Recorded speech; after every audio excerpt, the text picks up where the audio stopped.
Okay.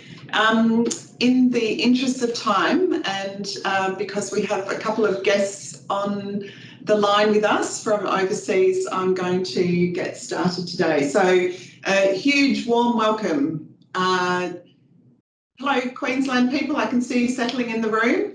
Hi there. If you don't mind turning off the video, please, just so we can try and hold stability for our guests, if that's possible.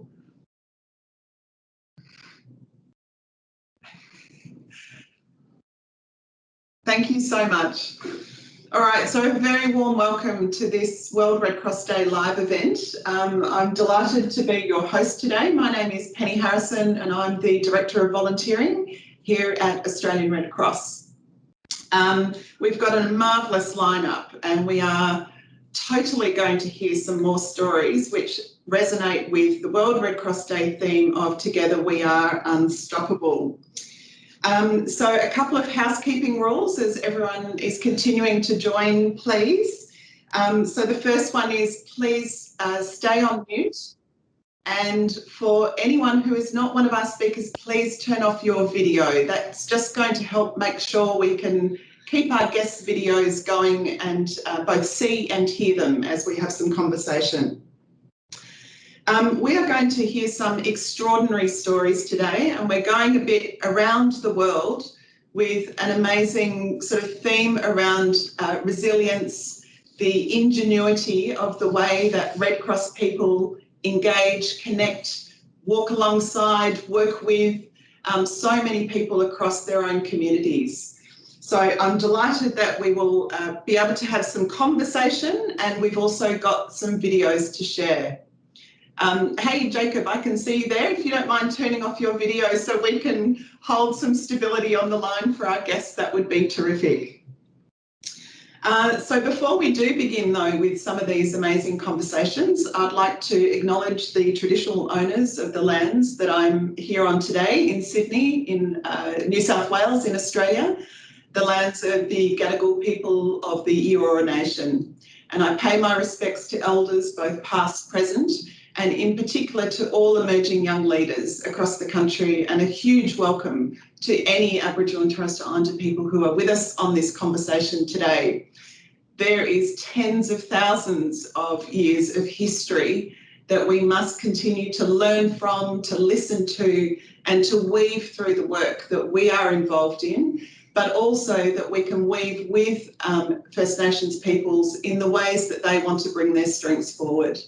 And I was very fortunate to have come, as I've mentioned to a few already, from a World Red Cross Day event today.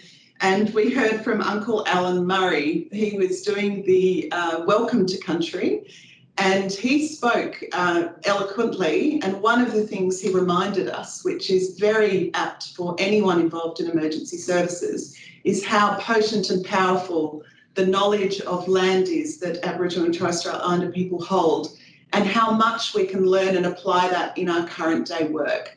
So an open invitation for us to continue to learn and walk with Aboriginal and Torres Strait Islander people. We then also had a keynote speaker.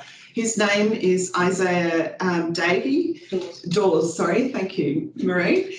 And he has set up a remarkable program which is based on his own lived experience of being removed and placed in out-of-home care from the age, I think it was, of nearly 2 months until nearly 18 years old.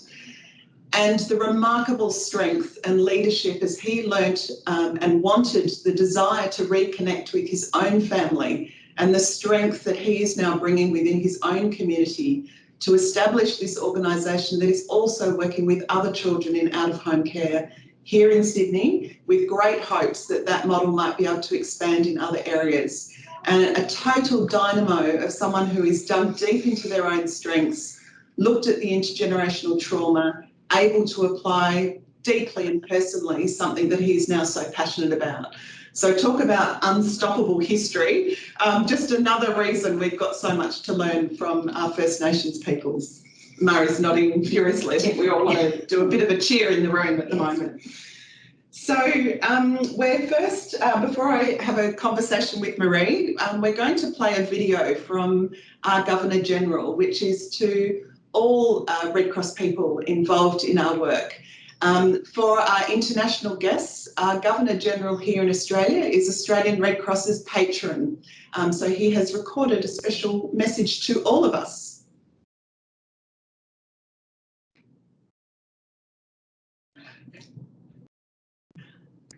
Over to you, Matt.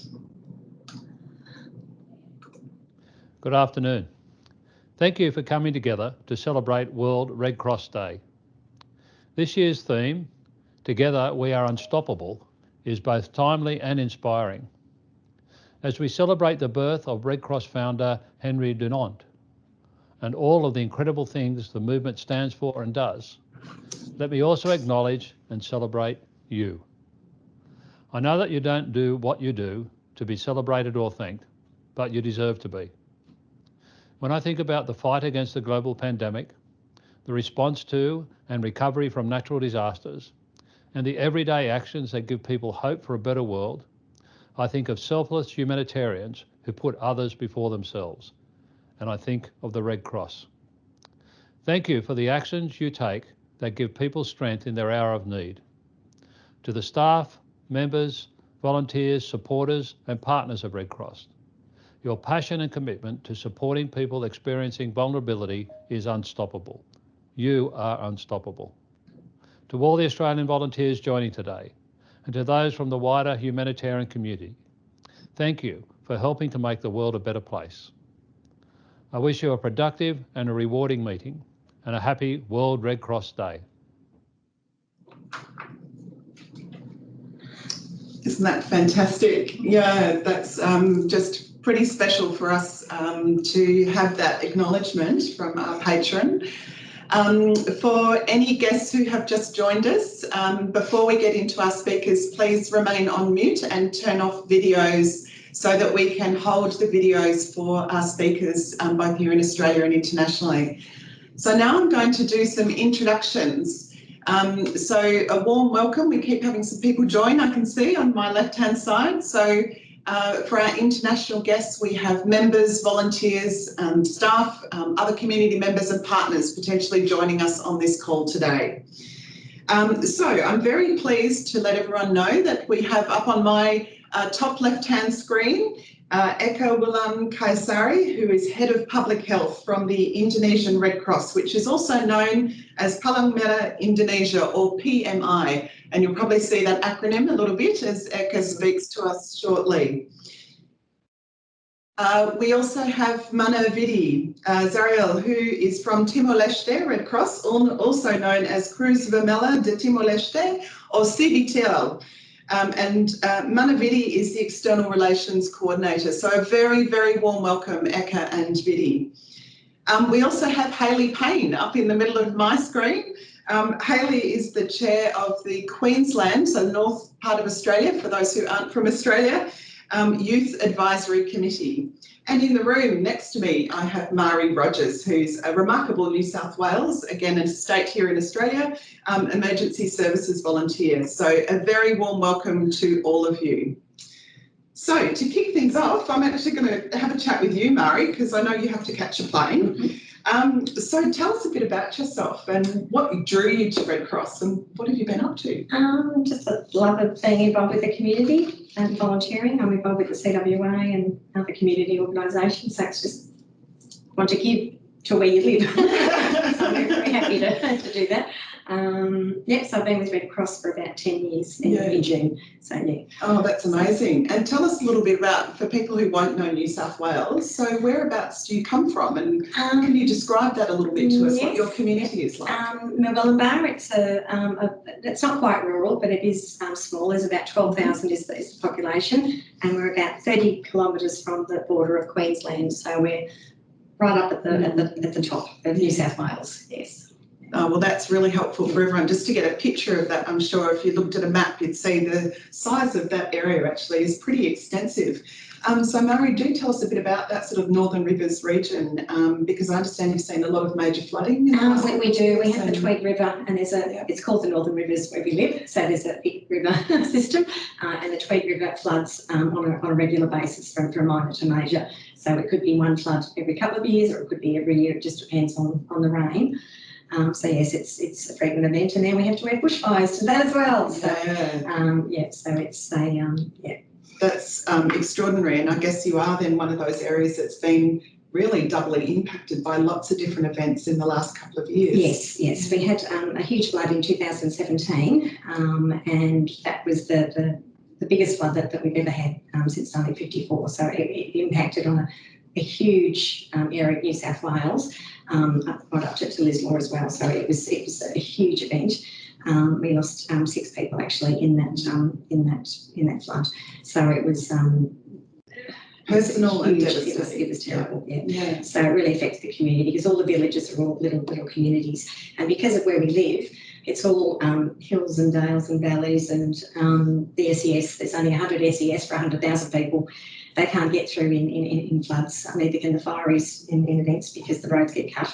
So it's they need to look after themselves. So Tammy Jones had a good idea to do a community resilience team. So it's community led. So we mentor them, we assist them with doing community meetings, getting people interested. We get them to hold street parties, different things to let people know that it's getting back to the grassroots. So it's phone trees led down from the community up to the combat agencies, the fireys and the SES, and back down to them, so they can tell them of events and they can lead information up.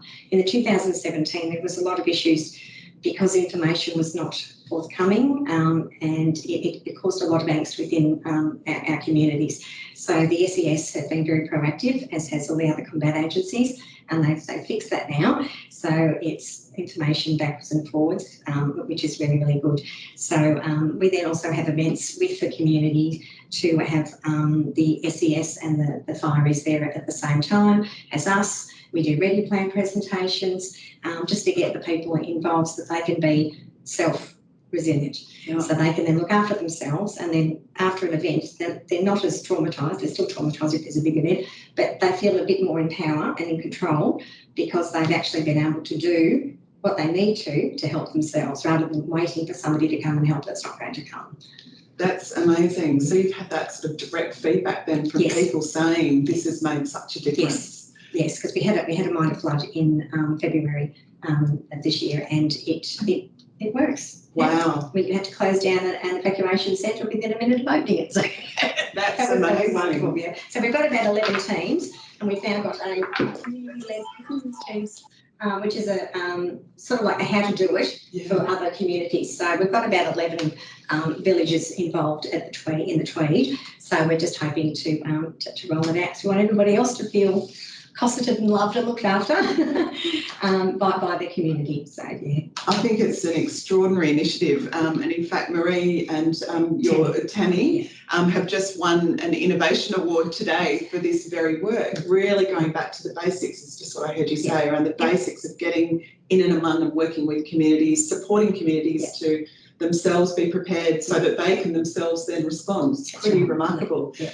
For our international guests or others around Australia, Marie was referring to the state emergency services, the SES. There's always lots of different organisations. So there is the SES. A lot of coordination, it sounds like, in your area as well. Because we've also got the Rural Fire Service. We don't have the Metropolitan Fire Brigade because we are rural, basically. So there's and the police. So they're all involved. And we try and make the community talk backwards and forwards with them so that they feel that they're involved and in control. Yeah, fantastic. I think this is just a remarkable piece of work.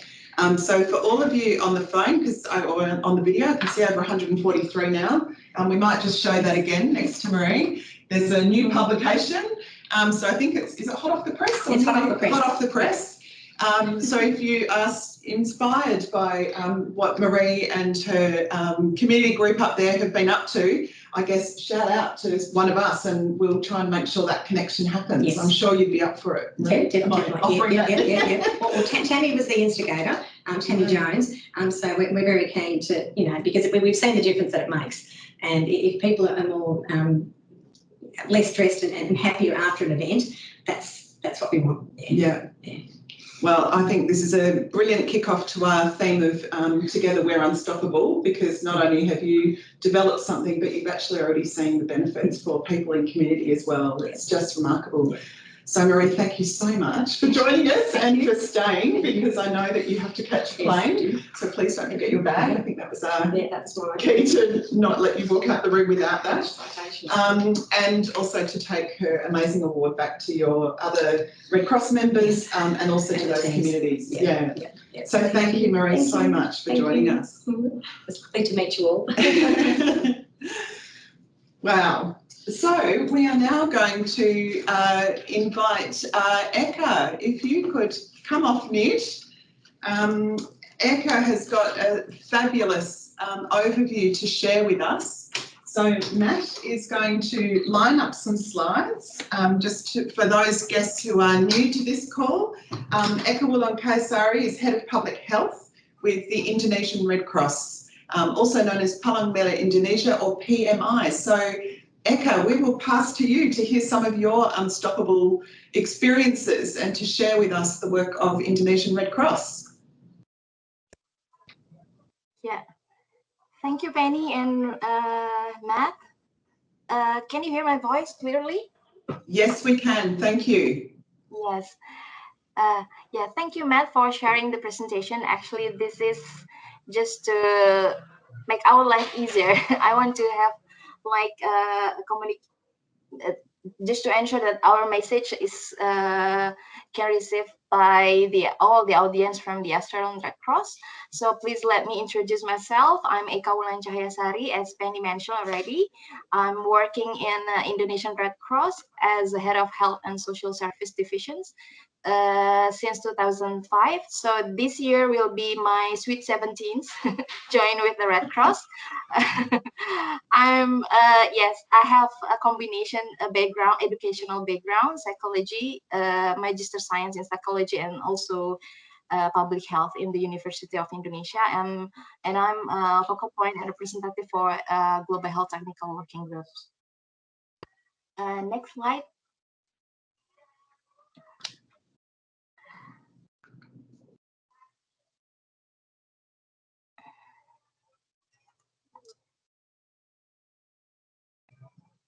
It's smooth? Yes, can you see that one, Eka? Okay. Yeah, so yeah, this is something that I want to show you, that we have PMI capacities. Just to give some overview what is PMI is.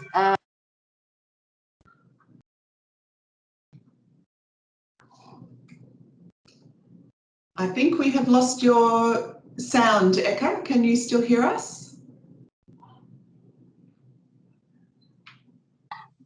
Can you hear me? Yes, now we can again. Matt will just load the slides again. Okay.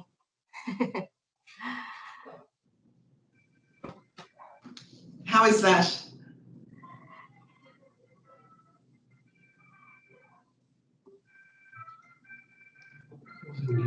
Okay, it's good.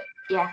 So these are PMI capacity. We are working in. We have headquarters and working in 34 provinces with it is close to 500 districts. With this map, you can see in the region that we're trying to get, because we have challenging in the geographical situation. So we try to put our regional warehouse in 6 regional warehouse and 10 sub-regional warehouses. And we also working with hospitals, clinics, and also the blood donor units, and some vehicles supporting us. Next slide.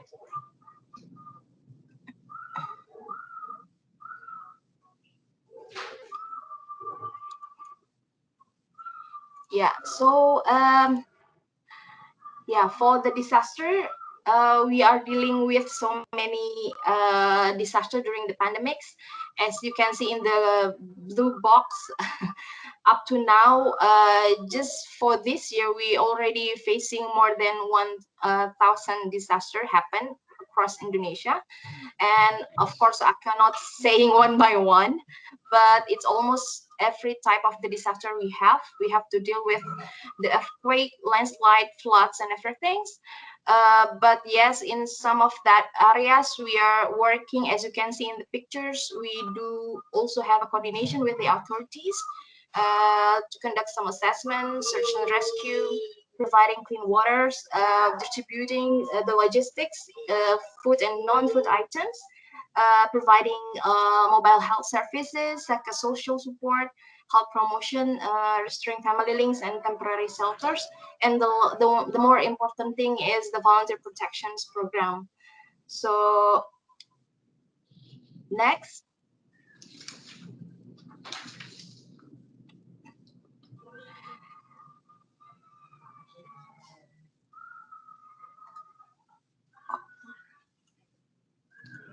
Yeah. Yeah. So actually, these are the situations for the pandemic itself. So we don't have we are not only dealing with the disaster during the pandemic, but also we have to deal also with the global pandemic of it. As you can see also in the red box, there is numbers of cases, and you can see in the map, actually almost all the islands are considered as a red zone. And up to now, since the beginning, since last year and up to now, everything's protocol and IC material already adjusted to COVID-19. We have like a personal health and safety, first aid, ambulance, and all everything that we need to deal with for the services, including the management of the death, risk communications, blood thinner and plasma convalescence, community-based surveillance, community response, and even home care and self-isolation. Everything that we have, we need to adjust to COVID-19. We have several experiences before this pandemic. From early 1919 up to now, we also conduct community pandemic preparedness programming, which is one of them are also supporting by the Australian Red Cross. We are working in the in 4 provinces and 4 districts with so many communities. Yeah, and we use this as modalities of course to really dealing with COVID-19's response, as you can see in the next slide. Yeah. So these are our PMI operation on responding the global pandemics of COVID-19. There is several numbers that you can see. The disinfection, we reached more than 35,000 people for the health promotion over than 7 million people, sorry, and health services, psychosocial support, self-isolation, because our hospital are overloaded, so we have to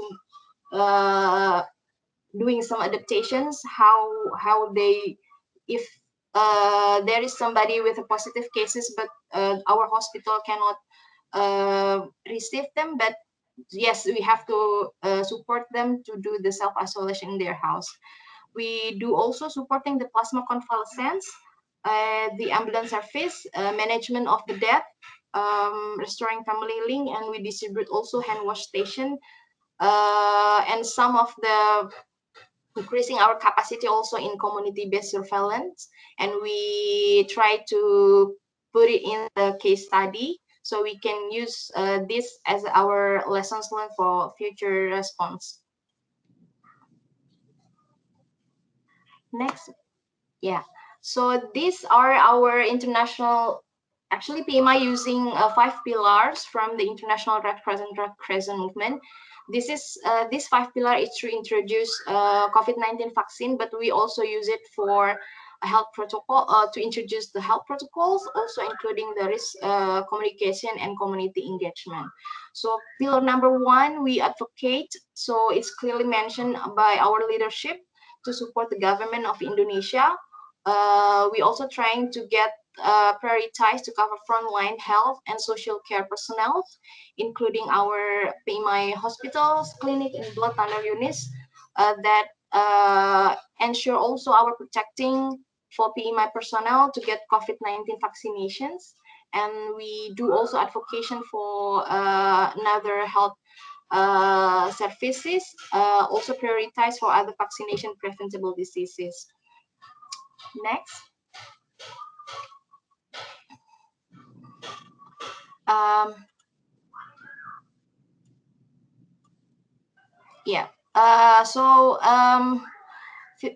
We also working with pillar number 2, which is trust. So we use PMI volunteers as local and vocal advocates to disseminate what is the benefit to be have a clean and healthy behavior, and what is the benefit getting immunity with the vaccination, when, where, and who will be vaccinated, because theirs will be scheduled by the government.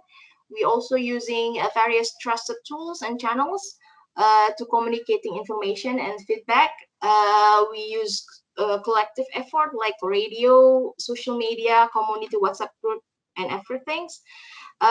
Utilize existing community structures and provide like a frequent and updated frequent and ask questions, so they will get into that links. Also pillar number 3, which is health. Our PMI hospital and clinic are appointed as implementer for COVID-19 vaccinations. We promote also the health protocols to health worker, elderly, public health service worker, for the vulnerable community and other community based on the cluster approach. And during this process, we're trying to strengthen our cooperation with the government and authorities. Especially our auxiliary role to preventing and responding for future public health threats, including our capacities on the community-based surveillance and everything, and social mobilizations.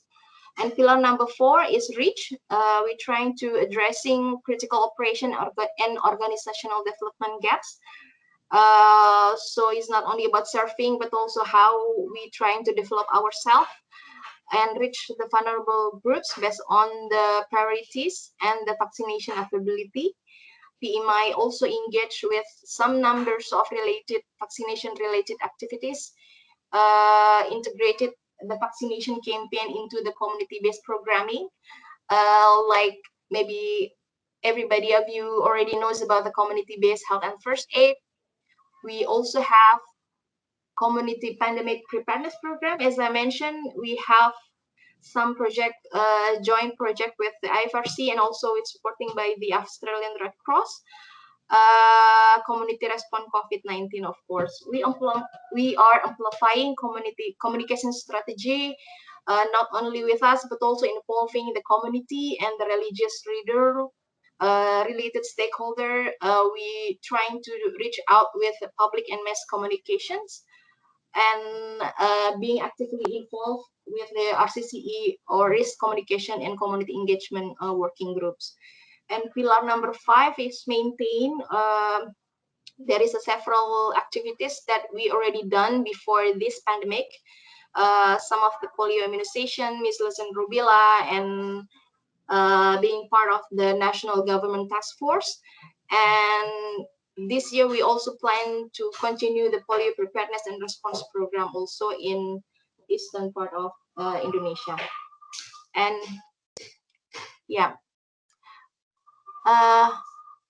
So that is amazing to see all of that, Eka. I think the thing that just popped in my head seeing all of that was how deeply involved PMI is through the entire cycle of any form of disaster, from community preparedness right through to every single step and stage of response. And I'm sure many guests on the call are looking at that from a perspective of scale. The one that just jumped out at me was over 1,000 disasters, I think you said, just in this last 12 months. I mean, that's extraordinary, and the reach of PMI so clearly integrated at all levels within community and right through to government across the country. It's just remarkable. If you don't mind, Eka, we might show a video that you also shared with us, because I think that just totally illustrates what you've talked us through. For those on the line, some of this imagery might feel confronting. I know sometimes for people who've been impacted by disasters themselves, so I just want to let you know that, but it's quite remarkable. You'll get to see, I think, now what you've just heard Eka speak to so eloquently. So Matt, could we pop that video on?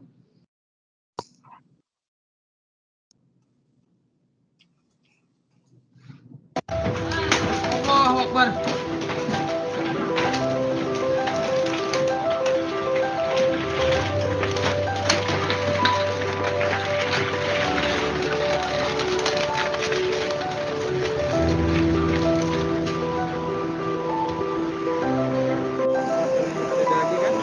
Jembatan kedengarannya bawah dasar, aliran deras, tanah longsor, jadi tidak bisa dilewatin.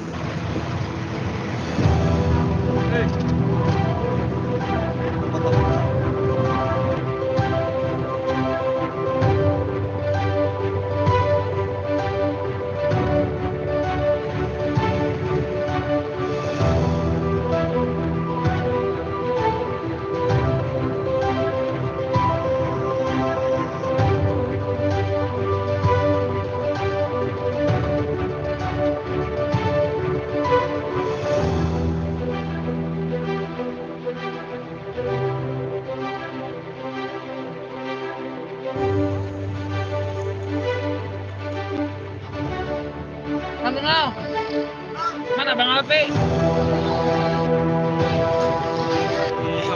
Langsung tugas evakuasi warga.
Oh my goodness. I'm sure a number of you, like I have, I've had the honour of actually watching that already. Both hearing from you, Eka, and watching that video sort of gives you tingles, because I know that everyone around this room has got stories like that of such deep involvement, walking alongside and working with communities in what we've just seen visually.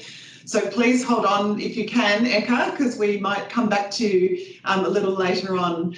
But thank you again so much. Now, before I move over to our next guest, Manavidi from CBTL, or Timor-Leste Red Cross, I just want to invite anyone on the call, please share your unstoppable stories in the messages that we will make some time to read those out. But also, if you've got any questions as you hear our amazing speakers today, obviously Marie's had to leave us already, but we've still got Eka, Manavidi and Hayley, who you'll hear from in a minute. So please be prepared with your questions and we'll try to make some time, especially if our guests can all stay on the line. So now I'm going to switch over. Mana Vidi, welcome and thank you so much for joining us today. Thank you. I would love to ask you a little bit about yourself first and the sort of role that you play with CVTL. Can you tell us a little bit about what you do? Yes, so my role in CVTL, Cruz Vermelho de Timor-Leste, as an external relation coordinator. And my main role, as stated in my TOR, to ensure the sustainable humanitarian service of CVTL by managing the resource mobilization team, like fundraising, commercial aid, any form income for CVTL, and also to communicate the works that CVTL has been doing to the public and donor by managing the communication team within CVTL, like reporting of CVTL activity and achievement through the video and other social media platforms. I'm also looking to support all CVTL program in terms of planning, monitoring, evaluation, and reporting by working collaboratively with the PMR manager, generate better plan and report. Last year, 2019, CVTL have launched our organizational annual report. This is the first time that we as a national society have developed our own report, annual report. And also maintain regular communication with external partner like local government, civil donor, and local and international NGO in the country. So with the movement partner, uh, like in doing things, I attend meeting with external partner locally and internationally via Zoom. So the work have been done regularly as a part of my assignment. However, the current disaster in the country has curved little bit my focus as an external relation coordinator. The flood has brought detrimental impact on the country and the community. So people lost their shelter, foods, and family. Also, most infrastructure in Delhi were devastated. So, as an external relation coordinator, I work collaboratively with our Secretary General and the entire to seek for help from our donors, like Australian Red Cross, Federation, New Zealand Red Cross, PMI, so to enable CITEL in providing its humanitarian service during this tough situation. Also, we approach our local government, especially the government civic protection unit, as well as large company like Santos company from Australia and also bank in Leste to support the most affected people in the country. We receive from our partners support and company in kind funding and goods. CVTEL also use its own space in the office to accommodate less people due to the recent flood. So these are people who've been displaced by the floods recently and they're in the office where you are. Yes. That's amazing. Can you tell us a bit more about some of the actions that have been happening then in relation to these floods and I guess it's the double disaster, isn't it, for CVTL as well, floods and managing COVID-19? Yeah, so CVTL, 4th of April, this is a happening disaster. So CVTL was the first humanitarian organization that operated during the floods, where the roads, houses were flooded. So most of the people were panicked and thought how to save their lives and family. While CVTL have the ready structure team, like National Disaster Response Team, they circulated in the town, rescue and evacuate the affected affected people to the safer place. So Civitel office has been used in IDP also camp to accommodate nearly there was 98 people. We are most vulnerable because come from children and pregnant mother and disability people also. That's absolutely amazing, Manaviti. I think we might show the video, which so clearly illustrates, I think, what you've just described, and very like your counterpart, Eka, in PMI. CVTL is so integrated within all aspects of community and government and working alongside many other authorities. So perhaps if we could play the video, it'll put into visual everything that Manaviti has just spoken about for us.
Wow. So another thing I've just seen again is when you see those sort of visual maps that you've just shown us in that video, Manaviti, and also yours, Eka, how widespread and national you are as an organisation. And I'm sure in your auxiliary role that's extraordinary and of such great benefit, and very much is what we also cherish here at Australian Red Cross, being able to be present across communities all around the country, from small towns right through to large cities like Sydney. So I'm actually now going to turn to Hayley. So we've been from the state of New South Wales in Australia up to Indonesia, across to Timor-Leste, and now we're coming back to the northern part of Australia to chat with Hayley Payne. For those of you who've just joined the call, Hayley is the chair of the Queensland Youth Advisory Committee. So thanks so much for waiting for us there, Hayley. So tell us a bit about your background and involvement with Red Cross First. Yeah, definitely. So I got involved with the Red Cross just a little over 2 years ago. And as you mentioned, I'm one of the chairs. I'm actually co-chair of the Queensland Youth Advisory Committee, and I volunteered with the emergency services as well. And then in my real life, I suppose, I work as a social researcher, and I'm studying a Master's in Global Development, majoring in disaster management and climate change. Holy smoke. Very busy. Well, this is what I love, and I'm sure if we asked everyone on the call how many hats they wear and their roles and relationships with Red Cross and other organisations, we see these phenomenal connections, and I think that's one of the great things that Red Cross can do. So, Hayley, tell us a little bit then about some of the work you've been doing. I've been particularly mesmerised by Disastrous Dinners, so tell us about where it came from and what it is. Definitely. So over, say, the last year and a half, the Queensland Youth Advisory Committee, which is also commonly known as QYAC, we've been working on this project called Disastrous Dinner. So it's a community education and engagement tool that aims to help people prepare to face a disaster situation in what we hope is a unique way. So the idea kind of came about after discussions within QYAC post the 2019-2020 bushfire season. We were reflecting on our personal experiences with family members who had gone through these horrendous fires, and also from talking to the community and other Red Cross volunteers. And we realised that a lot of people just simply weren't prepared to face the situation. Within QYAC ourselves, we actually found that none of our members have a disaster plan in place. They do now, but at the time they didn't. And a lot of them actually volunteer with emergency services and had for a number of years. So obviously this rang a few alarm bells for us, and we started thinking that people may require something new and something that would really push them to act, to prepare. So we had to think about it, and we really wanted it to be community focused and interactive, and eventually landed on this kind of out there concept of an interactive dinner party. So just to give you a bit of a brief overview, the Disastrous Dinner is an event that takes guests on an interactive journey through each of the sections of the Get Prepared app. And obviously the Get Prepared app is an amazing personal preparedness plan app made by the Red Cross. So we've kind of built it around that. So the way it works is the host receives a guide that we've created with all of the important information, an event plan and a host script to guide their guests through the dinner. And then the hope is that, well, the hope that you do have to have one at the end, but we do hope everyone follows it. And at the end of the dinner event, each guest comes out having a fully fledged personal disaster prepared plan and a good understanding of what hazards they may face in the area they live in as well. A big part of this for us coming into the project was understanding that we were creating in a space where so many talented experts, I'm sure many that are on the chat today, have been working for so long. And we really wanted to develop a resource from a youth perspective that aimed to make disaster preparedness fun and also help people build a sense of community. And I was thinking about it before, just as you were talking about the idea of unstoppable.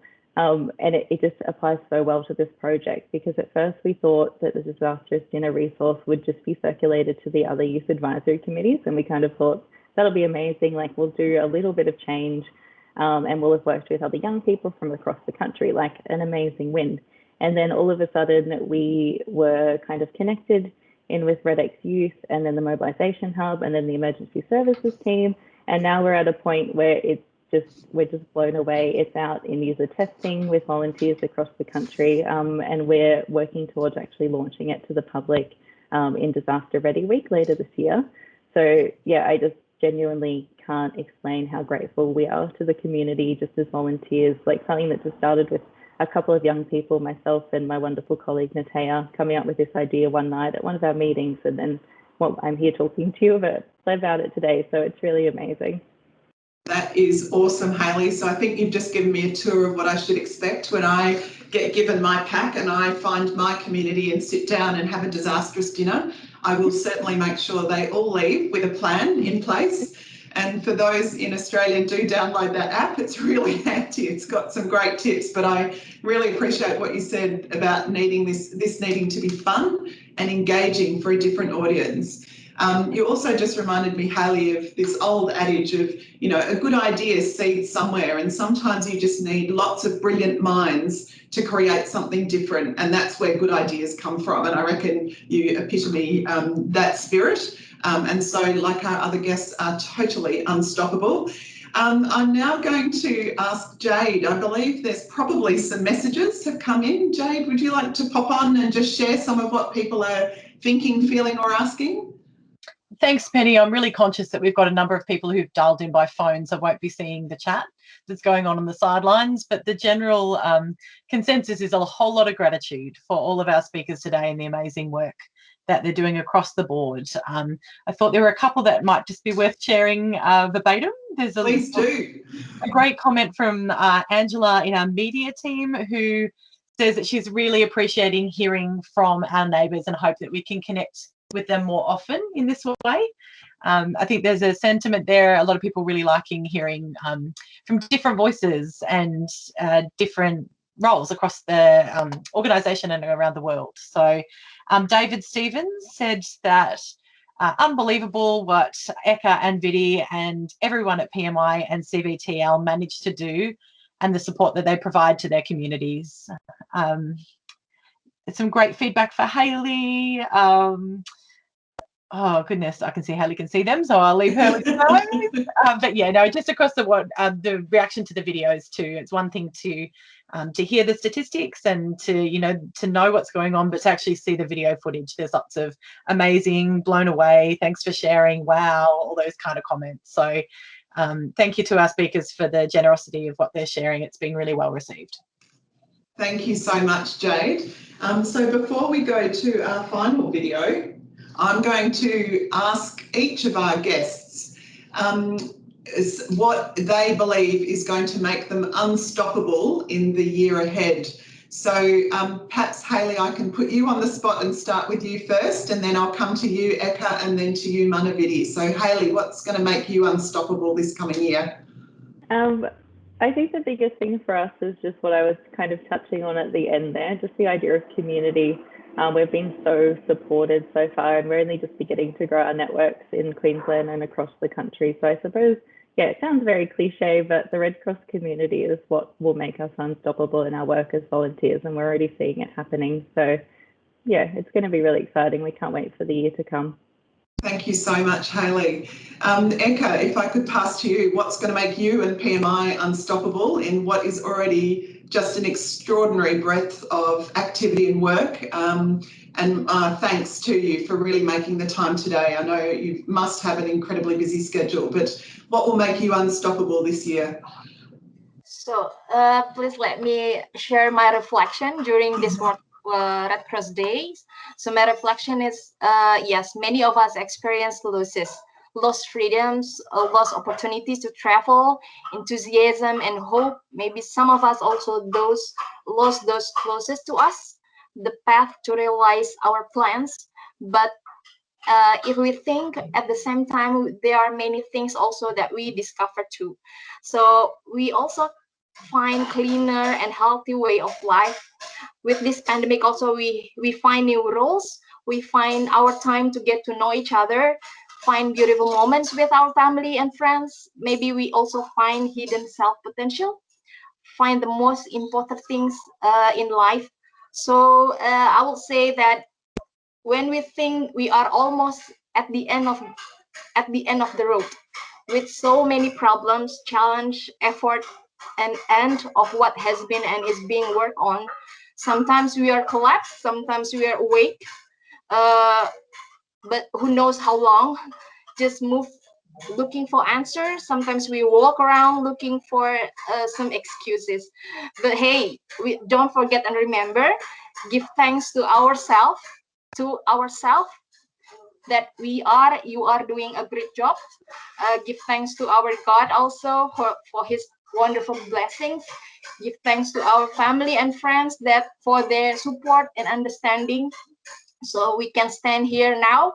So if we have a change, please give us more time to taking care of life, our life and people life.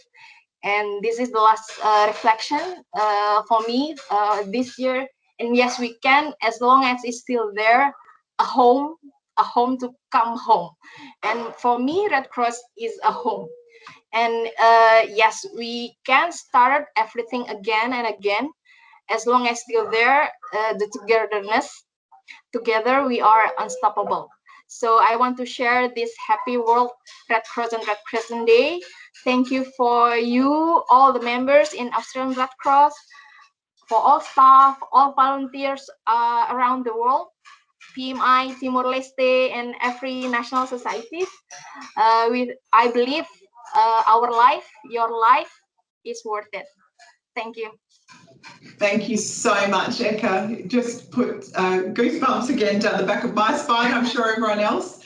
What a beautiful, beautiful reflection. And you're rightly pointing out we are part of this extraordinary global movement. We get to celebrate World Red Cross Day every year on the birth date of our founder, Henri Dunant. But it's most importantly a great space to come together and to remember the potency of what we can all achieve when we do things together. Manaviti, could I pass to you for what will make you unstoppable this next year?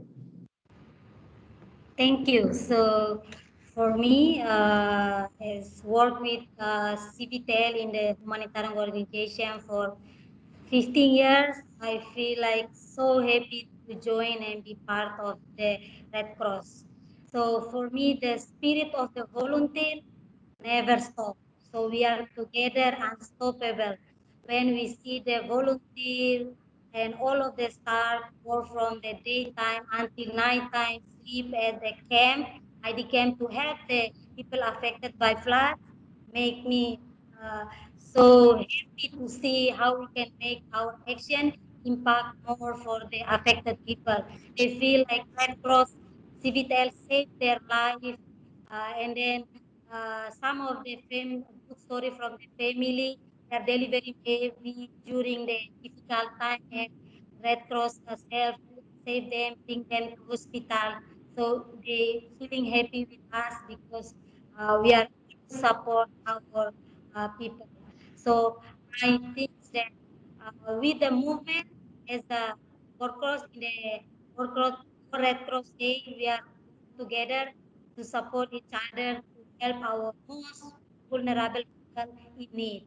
And especially being partnership with Australian Red Cross make us more stronger to deliver our support to the people in need. Thank you. Thank you so much, Manavidi, and I know that we have a very deep relationship between Australian Red Cross and CVTL, and also with ECHA, with PMI, and there's lots of long-standing relationships there, and we are absolutely walking alongside you in whichever ways we can support, and we appreciate your support back and the learning that we get from your activities and programs and your communities. So as a movement globally, we have over 12 million volunteers. I think this year, the amazing statistic from IFRC, if I'm right, Matt, was 1 in 12 people globally have somewhere been touched by Red Cross, Red Crescent movement throughout this past year. So that's just remarkable. So to close this event, I would again like to thank our very special guests, Manavidi from CVTL in Timor-Leste, Eka from PMI, Indonesian Red Cross, Hayley Payne from up in Queensland, and of course we have Marie here previously from New South Wales. So to close things out today, we're going to show you the video from the International Federation of Red Cross Red Crescent. They have prepared something for all of us to use and to share that really captures the theme of Together We Are Unstoppable. So Matt.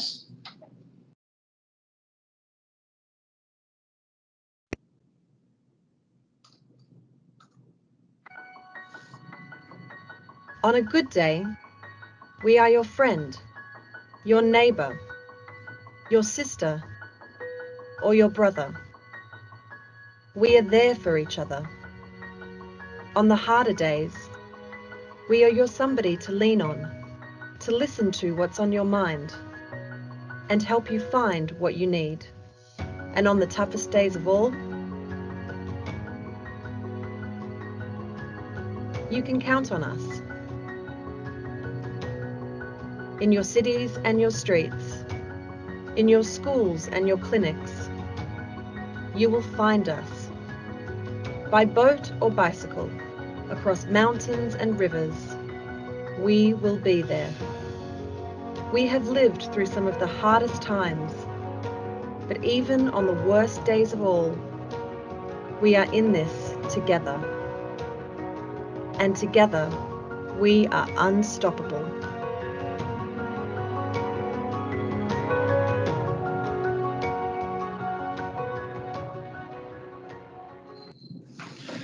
That's wonderful. So just in closing, please enjoy celebrating World Red Cross Day, and most importantly, please give a pat on the back, a gesture of thanks to volunteers, members, community members, partners, all of those around you who do contribute in whatever way they can to the work of Red Cross, and equally what we can contribute to them. So thank you all so much for joining today, and enjoy the celebrations wherever you're going to have them over today, tomorrow. Happy World Red Cross Day, everybody. See you later.